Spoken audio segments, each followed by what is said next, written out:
Magandang araw po sa inyong lahat. For today's video, ipapakita ko naman sa inyo, yung mga panglaban ng mga manok ng Tiger 29. Pasensya na kayo at nagloko ang mic natin dito, kaya nagpa-voice over na lang ako. Balik tayo guys. Maraming laban ng Tiger 29 ngayon September. Pero ipapakita ko sa inyo yung ilan sa mga manok na gagamitin nila. So far makikita nyo ang gaganda ng mga manok. Ito yung mga local banded ng Tiger 29. Guys, ito nakikita ninyo isang mayahin. Okay, ito yung naka-ready nila this coming September 12. No? So meron silang 5 stag derby. Okay, itong nakikita ninyo ito yung mayahin. Okay. Ayan, makikita nyo naman yung quality niya.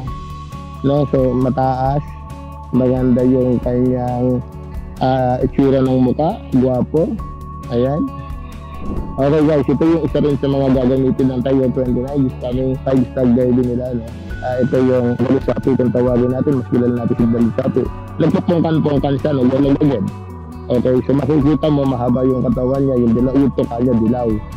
So normally, ayan na, madalang ganun makita yung ganyang klase ng manok. Okay, so maganda naman yung size ng katawan niya, yung taas niya, high station naman. Okay. So, bagay na bagay.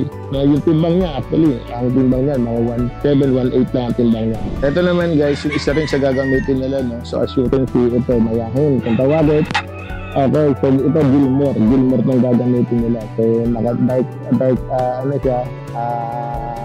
dark pink siya. So, makikita mo. Tama yun lang yung size niya, bagay na bagay sa timbang niya, no? 1.7.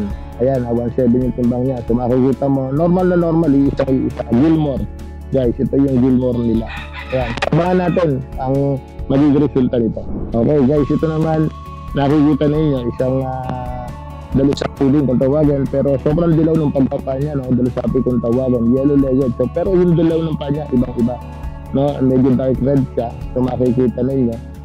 Ayan. At sa edad niya, sa ganda ng katawan ng buntot, no? Iisipin mo siya na may pagka-bullstag na, pero local banded po yan. So yan, nakikita ninyo. Yung size naman niya, timbang nito mga 180 to. Sobrang taas na sa 180, sobrang haba ng katawan.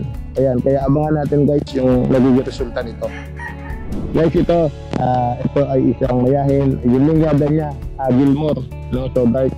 So makikita mo yung mata niya, nagibisit, Gilmore. No? Ayan. So medyo black na nag-green yung paa niya.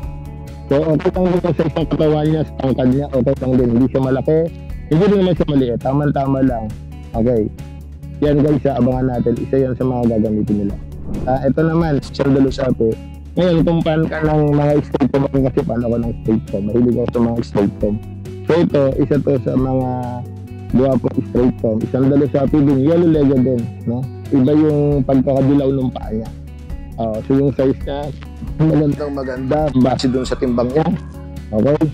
Okay guys, ito ito naman, straight form din siya, yellow legged, Dalusapi. Ito daw ay may cross ng Possum, Albany. Yan medyo banderado din siya, hindi nga lang siya lagi inabunta, pero as you can see, local banded siya guys. So ito, abangan din natin to. Gagamitin din to, isa to sa mga gagamitin ng Tiger 29. Okay, ayan, nakita nyo na naman guys sa mga patuloy na sumusubaybay at nag-aabang ng mga videos ni Mysterious Guy. So ito, pasensya na kayo at medyo marami po ako din medyo naging busy ako, kaya marami po akong hindi na ipakita ng videos.